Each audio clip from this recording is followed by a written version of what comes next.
안녕하십니까. 혼란한 정치 시사 얘기를 술술 풀어보는 선거권 현수월 10월 9일 수요일 오후에 인사드립니다. 내일이죠. 내일 오전 10시 30분 법무부 검사징계위원회가 드디어 열립니다. 내일 열리는데 처음에 연기 이야기도 좀 있었지만 예정대로 지금 열리는 것 같고 징계위원회, 윤석열 징계를 논의하는 그런 징계위원회죠. 내일 징계위원회를 앞두고 추미애 법무부 장관과 윤석열 검찰총장 간에 오늘 치열한 신경전이 펼쳐졌습니다. 지금도 펼쳐지고 있습니다. 일단 법무부, 추미애의 법무부는 징계위 명단 계속 달라고 요구를 했죠. 윤석열 검찰총장 쪽에서 주지 못하겠다, 공개 거부, 이거를 정식으로 발표를 했습니다. 그래서 내일 징계위원이 누구도 모르는 상태에서 윤석열 총장은 윤석열 총장 쪽은 그 징계위원회에 가야 되는 그런 상황인데, 자, 이 상황에서 조금 전에 윤석열 검찰총장이 내일 징계위원회에 나는 나가지 않겠다, 그렇게 결정을 했다고 합니다. 윤석열 총장 주변에서 들리는 이야기입니다. 원래는 그 전에 직무정지 가처분 신청을 냈던 서울행정법원에는 변호인들만 보냈죠. 그리고 이 징계위원회, 본인의 징계에 대해서 해임까지 나올지도 모르는, 해임 나올 가능성이 높죠. 해임이나 면직. 그 자리에는 나가서 본인이 최후 변론처럼 작심 발언을 할 것이다, 그런 분석들이 있었는데, 내일 윤석열 본인은 징계위원회에 나오지 않기로 했다. 그 이야기가 지금 보도가 되고 있습니다. 출석하지 않을 방침이다. 지금 알려진 이유는 이런 겁니다. 내일 징계위원회에 나가지 않는 이유는 처음에 감찰을 한다, 그리고 개시 통보부터 징계위원회 기일 통지 이런 데 이르기까지 절차적 하자가 너무 많았다. 너무 많았고, 또 이 감찰하는 과정에서도 여러 가지 불법적인 일들이 일어났다. 그래서 이 징계위 자체가 불법적으로 이루어지고 있다. 그런 판단에서 윤석열 총장이 갈 필요가 없다, 이렇게 의견을 모았고, 윤석열 총장도 그렇게 결정을 했다는 겁니다. 그런데다 오늘 법무부가 징계위원 명단도 공개할 수 없다, 이렇게 거부를 해버렸기 때문에 윤석열 총장 입장에서는 더더욱 나가지 않는 쪽이 유리하다고 판단을 했을 겁니다. 대신 윤석열 총장 대리인이죠. 행정소송을 수행을 했던 변호인들 이완규, 이서궁, 송병식 변호사가 특별 변호인 자격으로 출석을 해서 최종 의견을 진술할 예정입니다. 아마 절차적인 문제, 처음부터 감찰할 때부터 위법성 이런 데에 대해서 상당히 많은 이야기를 하겠죠. 특히 판사에 대한 어떤 사찰 명부 이런 부분에 대해서 그것을 만드는 과정에서 여러 가지 위법, 탈법적인 일이 일어났던 것 이런 데 대해서 최종 진술을 할 예정입니다. 자, 이런 분석들도 있고, 특히 여론전을 위해서는 작심 발언을 그동안 여러 차례 작심 발언 많이 했죠. 직간접적으로 많이 했습니다. 언론 통해서도 알려줬고 본인이 직접 가서도 하고 이렇기 때문에 그런 작심 발언을 하기보다는 오히려 이 징계위원회에 불참을 해서 무리한 징계다, 불법적인 징계다, 살아있는 권력을 수사하는 나를 쳐내기 위해서 억지로 징계위원회를 열고 있다, 그래서 나는 참석하지 않는다, 이것을 여론에 호소하는 것이 더 낫다는 그런 판단을 했기 때문에 내일 불참하는 것 같습니다. 그리고 또 하나의 이유는 아마 이런 것도 포함되지 않았나 싶은데, 지금은 윤석열의 반격, 추미애에 대한 윤석열의 반격이 최고조에 달하는 그런 상태죠.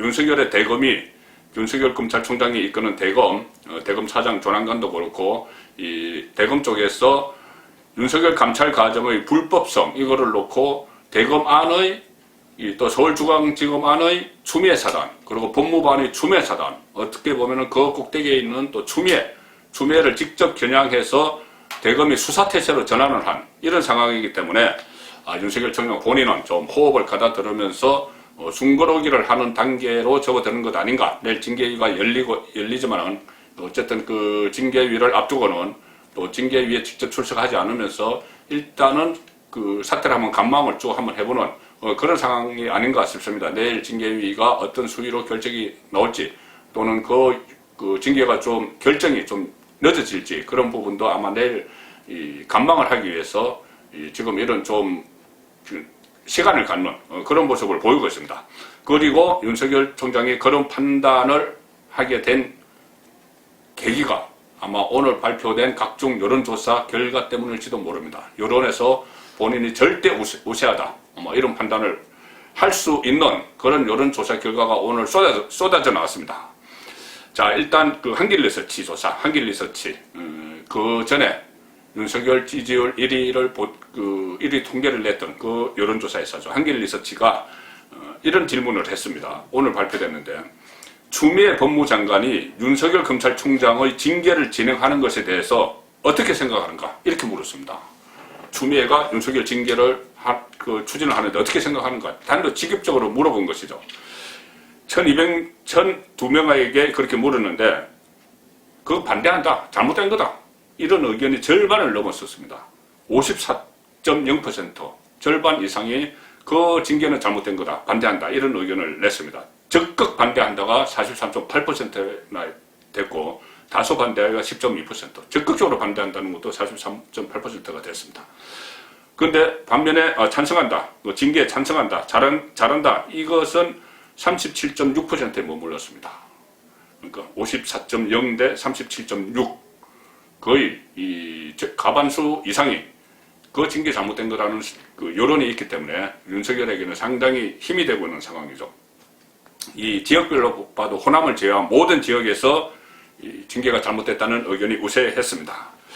자, 그것뿐이 아니고 이 같은 조사에서 윤석열 총장은 자기 대선 후보 선호도 조사에서 또 1위를 했는데, 이번에는 오차 범위를 벗어나서 1위를 했습니다. 그전에는 오차 범위 안에 있기 때문에 오차 범위 안에서 뭐 이렇게 다툰다 이런 표현을 했지만, 지금은 오차 범위를 벗어났습니다. 선두 한길 리서치 조사에 따르면은 이 지지율 28.2% 나왔습니다. 대선 후보, 대선 주자 선호도 지지율 28.2%, 거의 뭐 30%에 육박하는 이런 압도적인 1위를 했습니다. 2위가 이재명 지사인데, 경기지사인데 21.3%에 머물렀고, 최근에 뭐 측근이 극단적 선택을 했던 그 이낙연 민주당 대표는 18% 나왔습니다. 18%. 무려 윤석열과 10%포인트나 차이 나면서 3위로 떨어졌습니다. 그 밑에 뭐 다른 주자들은 미미합니다. 홍준표 5.4, 유승민 2.5, 정세균 2.5 이런 순위니까 어쨌든 지금 범야권 안에서 윤석열이 1위였다가 지금은 전체 1위로 올라서는 그런 조사가 있는데, 이것뿐이 아닙니다. 한길 리서치 저번에 1위 나왔으니까 또 뭐 여론조사 형식이 잘못된 것 아니야? 뭐 이런 이야기가 또 나올 수도 있겠죠. 리얼미터도 오늘 발표했습니다. 윤석열 1위입니다. 25.8. 이낙연, 이재명은 똑같이 20.2. 여기서도 윤석열 1위가 나왔습니다. TK에서는 무려 37.8% 나왔고, 보수층에서 39.3%, 국민의힘 지지층에서는 거의 50% 나왔습니다. 나머지는 또 고만고만한 지지율을 받았고요. 자, 이렇게 윤석열이 막 치고 올라가죠. 파죽지세입니다. 지금 파죽지세, 내일 징계회를 앞두고 있는데도 오늘 파죽지세로 막 올라가는데, 자, 여기 대척점에선 추미애 뒤에 있는 문재인 대통령 국정 운영 지지율 끝없는 추락을 하고 있습니다. 자, 이 지지율이, 문재인의 지지율이 하락하는 것은 크게 보면 두 가지죠. 하나는 지금 집값 파동. 물론 코로나 대처에 여기에 대해서도 잘못한다는 의견이 있지만, 거기에 대해서는 또 뭐 힘을 실어주기 위해서 잘한다는 의견도 있기 때문에 거의 뭐 이렇게 서로 반반이라고 치면은, 지지율 추락 이유는 하나는 집값 파동입니다. 그리고 또 하나가 윤석열과 대치하는 이 국면입니다. 대통령이 임명권자, 인사권자가 지금 윤석열 살아있는 권력을 수사하니 그것을 쫓아내지 못해서 추미애를 내세워서 여러 가지 공작까지 펼치는 그런 데 대해서 지지율이 하락을 하고 있는 것이죠. 자, 최근에 문재인이 대선에서 받은 지지율이 41%였는데, 최근 각종 여론조사에서 40%대가 다 무너졌습니다. 최근에만 봐도 리얼미터, 한국갤럽, 한길리서치 전부 30%대를 기록했죠. 오늘 또 30%대인데 최저치가 나왔습니다. 20%대 추락도 멀지 않을 것 같다, 그런 생각까지 들 정도입니다. 오늘 RN서치가 데일리한 의뢰로 성인 1,000명 대상으로 조사를 했습니다. 국정수행 지지도 한 주 만에 4.8%포인트 떨어져서 35.7%가 됐습니다. 30%대 중반으로 딱 됐죠. 자, 그 다음에는 뭐 일주 있으면은 또 한 이 정도 떨어지면 30% 초반, 그 이후에는 20%까지 떨어질 수 있는, 지금 계속 악재들이 쌓이고 있기 때문에 그렇습니다. 역대 최저치를 갱신한 수치고, 부정평가, 잘못하고 있다. 이 부정평가는 무려 59.4%입니다. 60%에 육박하죠. 그러니 긍정과 부정 차이의 평가 차이가 23.7%포인트나 떨어져서 지금 윤석열 효과에 의해서, 윤석열 효과로 문재인의 지지율을 추락하는, 이런 상황이 전개가 되고 있습니다.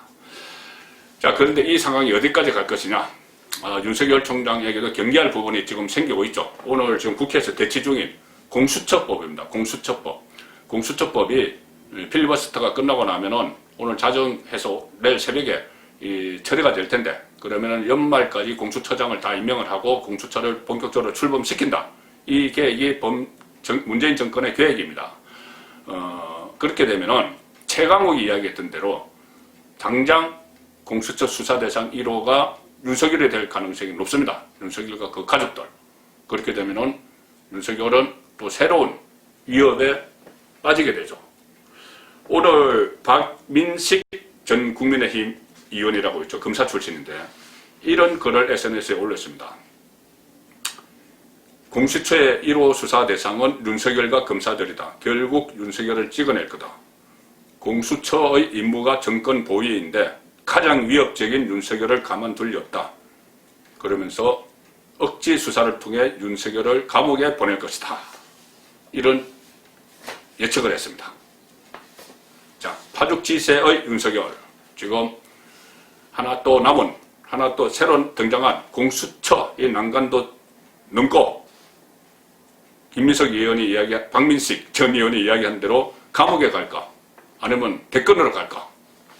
지켜볼 일입니다. 선거권의 혼수를 했습니다.